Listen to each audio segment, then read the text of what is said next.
চোখ রাখবো কসবা কাণ্ডের তদন্তের দিকে, যেখানে নজরে আরো কয়েকজন পড়ুয়ার ফোন নাম্বার ঠিকানা চাওয়া হলো কর্তৃপক্ষের কাছে। কলেজ কর্তৃপক্ষের কাছ থেকে আরো কয়েকজনের নাম্বার চাওয়া হলো, কারণ এই সমস্ত পড়ুয়াদের তদন্তের নাম উঠে আসছে। কর্তৃপক্ষের কাছে চাওয়া হয়েছে এদের ফোন নাম্বার ঠিকানা।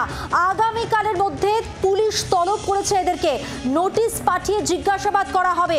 আরো একবার জানাবো কসবা কাণ্ডের নতুন আপডেট, যেখানে জানা যাচ্ছে এই তদন্তে আরো কয়েকজন পড়ুয়া স্ক্যানারে ধরা পড়েছে, তাদের নাম, এবার তাদের ফোন নাম্বার এবং ঠিকানা চাওয়া হয়েছে কলেজ কর্তৃপক্ষের কাছ থেকে। আগামীকালের মধ্যে তালিকা তলব করেছে পুলিশ, নোটিশ পাঠিয়ে দেওয়া হবে এবং তারপর তাদের ডেকে জিজ্ঞাসাবাদ।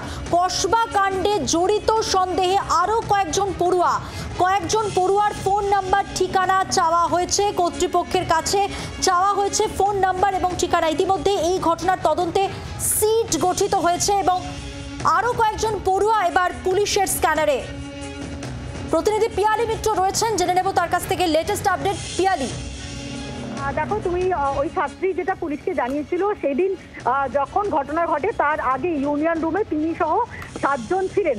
সেই বক্তব্য অনুযায়ী পুলিশ এই রকম বেশ কয়েকজন পড়ুয়া যারা ঘটনার আগে ইউনিয়ন রুমে হাজির ছিল এবং ওই ছাত্রী বা এদের সঙ্গে ছিল, এই রকম কয়েকজন পড়ুয়ার ফোন নাম্বার, তার সঙ্গে সঙ্গে তাদের ঠিকানা, সেটা কলেজ কর্তৃপক্ষের কাছে তারা চেয়ে পাঠিয়েছেন এবং আগামী কালকের মধ্যে সেই তালিকা, ঠিকানা এবং ফোন নাম্বার সহ তালিকা দিতে বলা হয়েছে।